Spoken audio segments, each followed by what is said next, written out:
ഇപ്പം ഇവൻ പറയുന്ന ആരോപണം DCC പ്രസിഡന്റ് മാത്രമാണ് സ്ഥാനാർത്ഥികളെ നിർണ്ണയിക്കുന്നത്. ഇതൊരു കമ്മിറ്റിയാണ്. ആ കമ്മിറ്റിയിൽ M. ലിജുവും കമ്മിറ്റി അംഗങ്ങളും ഒപ്പിട്ട ലിസ്റ്റാണ് കംപ്ലീറ്റ് ഉള്ളത്. ഇതിനൊരു മിനിസുണ്ട്. ഇവൻ വായിക്ക് തോന്നുന്നത് കോതക്ക് പാട്ട് പോലെ അവൻ പറയുന്നത്. ഞാൻ ചോദിക്കുന്ന ഒരുത്തന് എന്തും പറയാലോ. ഇപ്പം ഇവൻ പറയുന്ന ആരോപണം ഞാൻ ജെയിംസ് ബന്ധമാക്കലിനോട് വെല്ലുവിളിക്കുന്നു, തെളിവ് സഹിതം. ഇപ്പം ഞനക്കിപ്പോൾ ജെയിംസ് ഇപ്പം പറയാലോ, ഞാൻ അദ്ദേഹത്തോട് വെല്ലുവിളിക്കുന്നു. അദ്ദേഹം ഇത് ആരോടാണ് വാങ്ങിയത്, എന്താണ് വാങ്ങിയത് എന്ന് അദ്ദേഹത്തിന് ഇപ്പോൾ വന്ന പ്രശ്നം എന്ന് പറയാം, മറ്റൊന്നുമല്ല. നമ്മൾ ഈസ്റ്റ് ഏലേരി വിഷയവും വളരെ കൃത്യമായി ജെയിംസ് ബന്ധമാക്കലും പറയുന്ന സ്ഥാനാർത്ഥികൾക്ക് ഇപ്പോൾ അവിടെ ടോട്ടൽ 18 സീറ്റ്. ഒന്ന് നമ്മൾ മനസ്സിലാക്കേണ്ടുന്ന വിഷയം, അവിടെ ഒരു പാർട്ടിയുണ്ട്. ജെയിംസ് ബന്ധമാക്കൽ 10 വർഷക്കാലം പാർട്ടി പോയി വേറൊരു പാർട്ടി ഉണ്ടാക്കിയ സമയത്തും അവിടെ ഇന്ത്യൻ നാഷണൽ കോൺഗ്രസിനെ നിലനിർത്തുന്നതിന് വേണ്ടി അവിടെ കഠിനാധ്വാനം ചെയ്ത പാർട്ടി നേതാക്കളുണ്ട്, പ്രവർത്തകന്മാരുണ്ട്. പാർട്ടിയെ നിലനിർത്തിയവരാണ്. കഴിഞ്ഞ പഞ്ചായത്ത് തെരഞ്ഞെടുപ്പിൽ ജെയിംസ് ബന്ധമാക്കൽ അവിടെ മത്സരിച്ച സമയത്ത് ജെയിംസ് ബന്ധമാക്കൽ DDFനെതിരെ ശക്തമായ പോരാട്ടം നടത്തി മെമ്പർമാരുണ്ടായിട്ടുണ്ട്.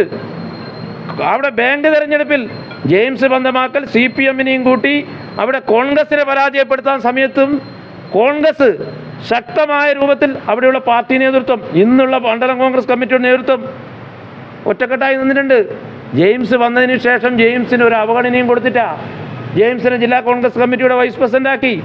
സ്വാഭാവികമായും ഈ സീറ്റ് ചർച്ചയിലും ജെയിംസ് പറഞ്ഞ ആളുകൾക്ക് 4ഓളം ആളുകൾക്ക് പാർട്ടി സീറ്റ് കൊടുത്തിട്ടുണ്ട്. ഞാൻ തുടങ്ങിയത് മുതൽ എൻ്റെ വീട്ടിൽ ഇതുവരെ വിജിലൻസ് വന്നിട്ടാ.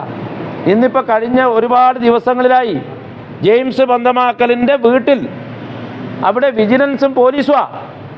ഞാൻ ചോദിക്കുന്നത്, PK ഫൈസലിൽ KSU തൊട്ട് പൊതുപ്രവർത്തനം തുടങ്ങിയത് മുതൽ രാഷ്ട്രീയ കേസുണ്ട്. നിങ്ങൾക്കറിയാലോ, എൻ്റെ പേരിൽ എൻ്റെ വീടിന് ബോംബ് എറിഞ്ഞിട്ടുണ്ട്, എന്നെ CPMമാർ ആക്രമിച്ചിട്ടുണ്ട്, എൻ്റെ പേരിൽ ഇന്ന് ഒരുപാട് കേസുകളുണ്ട്. രാഷ്ട്രീയ പ്രവർത്തനം നടത്തിയതിൻ്റെ പേരിലാണ്. ഞാൻ ഈ രാഷ്ട്രീയം കൊണ്ട് സ്വത്ത് സമ്പാദിച്ചതിൻ്റെ പേരിലോ ഒരു കേസും എൻ്റെ പേരിലില്ല. നിങ്ങൾ പരിശോധിക്കണം. ഇന്നലെ വരെ ജെയിംസിൻ്റെ വീട്ടിൽ വിജിലൻസ് റെയ്ഡാ.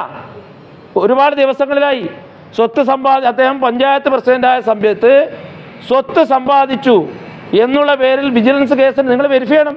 നിങ്ങൾ ആദ്യം അത് പരിശോധിക്കും. പത്ര സുഹൃത്തുക്കള്, ഈ ജെയിംസ് ബന്ധമാക്കൽ പറഞ്ഞതിൽ ഒരു ആരോപണം, ഈ വിപ്പ് ലംഘിച്ചിട്ടും ഈ ജോസഫ് മുത്തോടി പോലെയുള്ള ആളുകൾക്കെതിരെ ഒരു നടപടിയും എടുത്തില്ല. അതിന് കാരണമായി പറയുന്നത് 5 ഞാൻ പറയാം.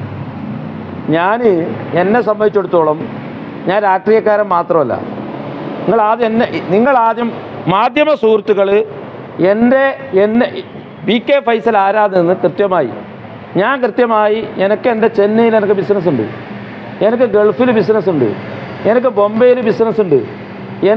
എൻ്റെ ഭാര്യ K. വഹീദ LSTD ആണ്. ഞാൻ കൃത്യമായി വലിയൊരു കർഷക കുടുംബത്തിൽ ജനിച്ചവനാണ്. നാട്ടിലെ വളരെ പ്രധാനപ്പെട്ട വലിയൊരു റോയൽ ഫാമിലിയിൽ ജനിച്ചവനാണ്. എനിക്ക് വരുമാനമുള്ള ഒരു പൊതുപ്രവർത്തകനാണ് ഞാൻ. അല്ലാതെ രാഷ്ട്രീയം കൊണ്ട് ജീവിക്കുന്ന ഒരുത്തനല്ല. പറയുന്ന അങ്ങോട്ട് കേൾക്കൂ. സ്വാഭാവികമായും അങ്ങോട്ടും ഇങ്ങോട്ടും ഡീലിംഗ് ഉണ്ടാവും. അത് എനിക്ക് ഇന്ന് വരെ, ഞാൻ മിനിയാന്ന് പറഞ്ഞാൽ ഇപ്പോൾ ഞാൻ പറയുന്നു, പൊതുപ്രവർത്തനം കൊണ്ട് 1 രൂപ പോലും ഞാൻ ഒരാളോട് കൈക്കൂലി വാങ്ങിയിട്ടില്ല. നിങ്ങൾ മാധ്യമ സുഹൃത്തുക്കൾ അത് അന്വേഷിക്കണം. എൻ്റെ സോഴ്സ് നിങ്ങൾക്കറിയാലോ. എന്നാങ്ങാട്ടി ഞാൻ ചോദിക്കുന്നത്, ഇന്നിപ്പോൾ ഞാൻ പറയുന്നത് പോലീസിനാങ്ങാട്ടി വലിയ അന്വേഷണം നിങ്ങൾക്ക് നടത്താം. നിങ്ങൾ അന്വേഷിച്ചോ? എവിടെയെങ്കിലും ഞാൻ ആരോടെങ്കിലും സീറ്റ് കൊടുത്തതിലോ അല്ലെങ്കിൽ വേറെന്തെങ്കിലും, ഇതെല്ലാം അസന്നിഗ്ധമായ കളവാണ്. ഓനെ സംബന്ധിച്ചിടത്തോളം ഒറ്റ പ്രശ്നമേ ഉള്ളൂ.